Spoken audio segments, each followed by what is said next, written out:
నమః. ఓం శ్రీ మాత్రే నమః. పరాభవనామ సంవత్సరంకి సంబంధించి కన్యారాశి వారికి ఏ విధంగా ఉందో పరిశీలిద్దాం. అలాగే కన్యారాశి ప్రేక్షకులందరికీ కూడా పరాభవనామ సంవత్సర శుభాకాంక్షలు. ఇప్పుడు ఇక్కడ కన్యారాశి వారికి సంవత్సరం ఆదాయం అయితే 8 కనబడుతోంది, వ్యయం 11, రాజపూజ్యం 3, అవమానం 3. అలాగే వీరికి మనం గనక పరిశీలిస్తే గురువు వీరికి ఇప్పటికి మనం మాట్లాడుకుంటున్న సమయానికి గురువు వీరికి ఇంకా దశమంలోనే ఉన్నారు. తర్వాత ఈయన ఏకాదశంలోకి మారబోతున్నారు. ఇది ఎప్పటి నుంచి అని గనక చూస్తే జూన్ 2, 2026 సంవత్సరం నుంచి అక్టోబర్ 30, 2026 సంవత్సరం వరకు వీరికి ఏకాదశంలో సంచరిస్తారు. అక్టోబర్ 31, 2026 నుంచి జనవరి 25, 2027 వరకు వీరికి ద్వాదశంలో సంచారం ఉంటుంది, గురు సంచారం. అయితే శనేశ్వరుని మార్పు అయితే మనకేమీ కనిపించట్లేదు. శనేశ్వరుడు వీరికి సప్తమంలోనే సంచరిస్తున్నారు. అలాగే డిసెంబర్ 5 వరకు కూడా రాహుకేతువులకి సంబంధించి ఎటువంటి మార్పు కనిపించటం లేదు. డిసెంబర్ 5వ తారీఖు తర్వాత మాత్రం రాహు వీరికి పంచమంలోనూ, కేతు వీరికి ఏకాదశంలోనూ మారటం మనకి కనపడుతూ ఉంటుంది. సరే, ఇప్పుడు ఇక్కడ మనం గమనిద్దాము. గురువు వీరికి ఏకాదశంలోకి రావటం వలన వీరికి ఏం జరుగుతుందో. సంతానానికి సంబంధించి చక్కటి అభివృద్ధి ఉంది. అలాగే నూతన కార్యక్రమాలు ఏవి మొదలు పెడుతున్నా అవి అనుకూలంగా ఉంటాయి.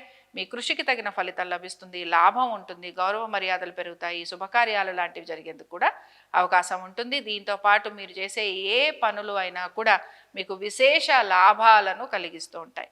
అయితే శనేశ్వరుని మార్పు అయితే మనం ఏమీ లేదనుకున్నాం గనక ఇక్కడ మాత్రం కొంచెం భార్యాభర్తల మధ్యన చిన్న చిన్న ఇబ్బందులు ఉన్నాయి. అలాగే స్త్రీ అంటే మీ భార్యకు కానీ భర్తకు కానీ కొంచెం అనారోగ్య సంబంధంగా ఇబ్బందులు ఉండటం, అలాగే ఏదో ఒక కారణంతో భార్యాభర్తలు కొంచెం దూరంగా ఉండటం, ప్రయాణాలలో ఇబ్బందులు లాంటివి కలగటం మీకు కనపడుతూ ఉంటుంది.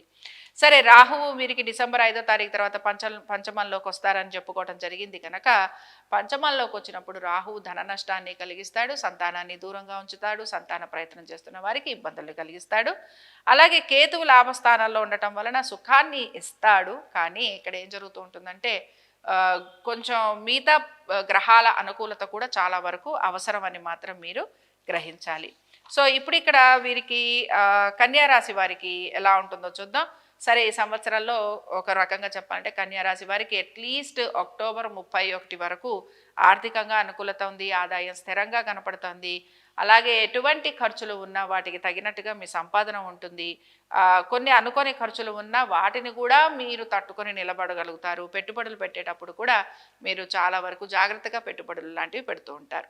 కుటుంబంలో చాలా వరకు శాంతి నెలకొంటుందని చెప్పుకోవచ్చు. కుటుంబ సభ్యులతోటి సంబంధ బాంధవ్యాలు బలపడతాయి, మెరుగుపడతాయి. అలాగే కుటుంబాల్లో శుభకార్య ప్రయత్నాలు లాంటివి చేస్తున్న వారికి అనుకూలంగా ఉంటుంది. నూతన గృహ కార్యక్రమాలు అంటే కొత్తగా ఇల్లు ఏమైనా తీసుకోవాలన్నా, లేకపోతే ఏమైనా వస్తు వాహనాలు తీసుకోవాలన్నా, భూ సంబంధమైన వ్యవహారాలు ఇవన్నీ కూడా మీకు అనుకూలంగా ఉంటాయి.